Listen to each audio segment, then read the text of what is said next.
Hi, I'm David. May the Force be with you. Today we're going to talk about Star Wars.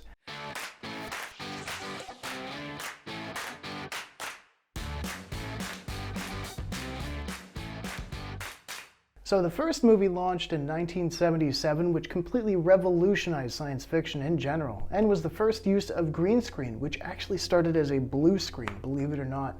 It's crazy, right? In the advent of the first Star Wars movie, it really launched a huge hype train in regards to science fiction, space genre. One of the key features of the first Star Wars movies, other than the Force, lightsabers, etc., was the Death Star and the planet-killing laser.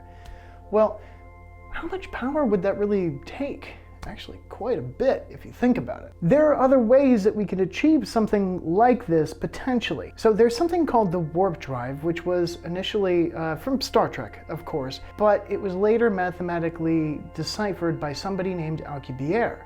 However, the power requirements for it were astronomical, absolutely ridiculous, and require something called negative energy. Of course, since then there have been simplifications to the entire equation model, and it has been reduced, although still way too much power is required to make it functional. It is hypothesized that while using this warp drive, you could potentially accumulate or end up with a whole bunch of light particles, photons, stuck to the front of your ship, and when you stop, essentially, possibly killing a planet. Who would have known interstellar travel could be so dangerous? For them, not for us. Next up, let's talk about lightsabers.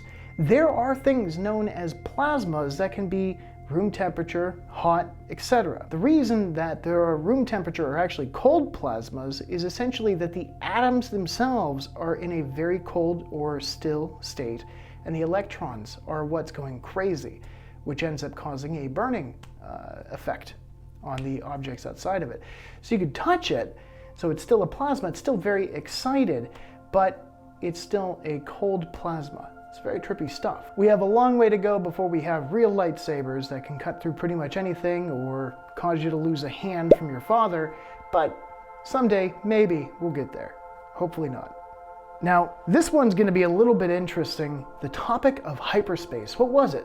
So, essentially, the hyperspace drive, what they used to travel throughout the galaxy, was something that required a network of hyperspace lanes, which was essentially a network of different connections through another dimension, more or less.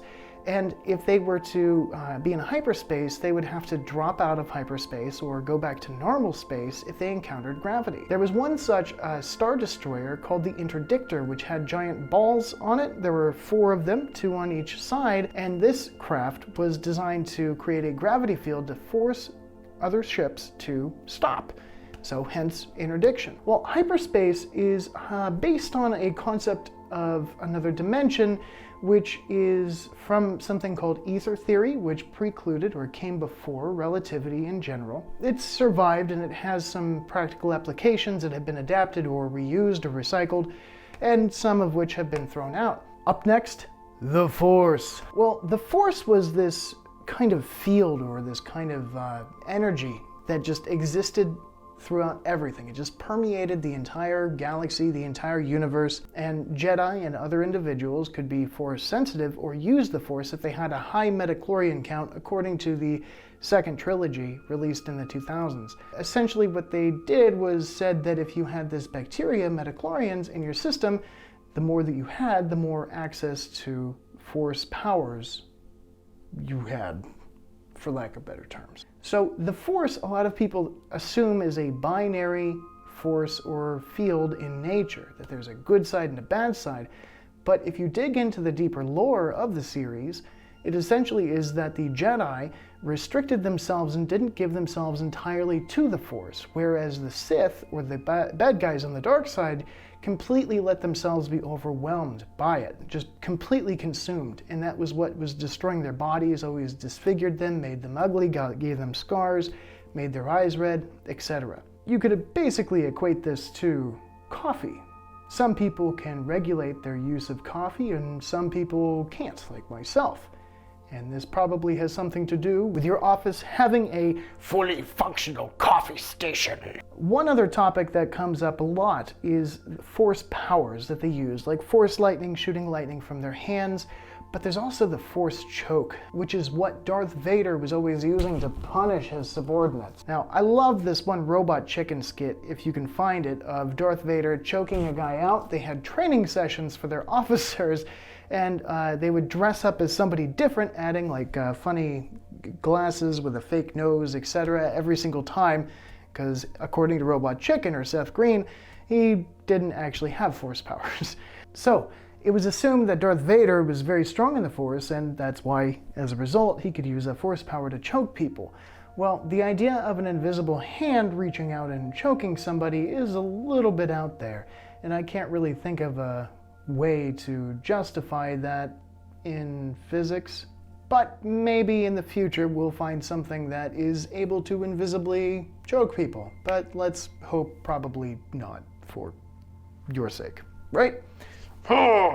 Some things that I didn't like about Star Wars in general. One, of course, Jar Jar Binks, but not for the reason that you think. Jar Jar Binks, from my understanding, was originally written to be the Sith mastermind, or the mastermind of the dark side. But he ended up being phased out because fans hated him so much for being such a goofy, useless character. But if you watch in the movie, he's able to do a force jump, and he does a lot of things in various order that make it apparent that maybe, if you rewatch the films, he really was part of the Sith plan after all. In the newer movies, the latest releases, I wasn't really a fan of horses on Star Destroyers or horses on spaceships, because even if there was an atmosphere up there, it would be very thin, and the horses would likely pass out. One, and two, why did you bring horses? And how did they find horses? I thought it was a galaxy far, far away. But I love that in the movie, all they had to do was slightly cant the ship to the side, and it was over. What were some of your favorite moments? What did you love? What did you hate? Who was your favorite character, and who was your least favorite character out of all of the movies combined? There's a huge, massive extended universe with the books and various series, etc., and a lot of people still enjoyed them, although Disney said that they were to be no longer considered canon, and a lot of people still, just disregard that in general, although it will be a bit of trouble in games and other franchise materials in the future, I think. There have been a lot of film hypotheses out there that they are going to treat the latest 3 movies as a potential no-go, as if it was just an alternate system, timeline, series. What are your thoughts on that theory? Please leave a comment below. Don't forget to subscribe, check out other videos, like, share, comment, and ring that bell for notifications in the future. So, see you next time. May the Force be with you.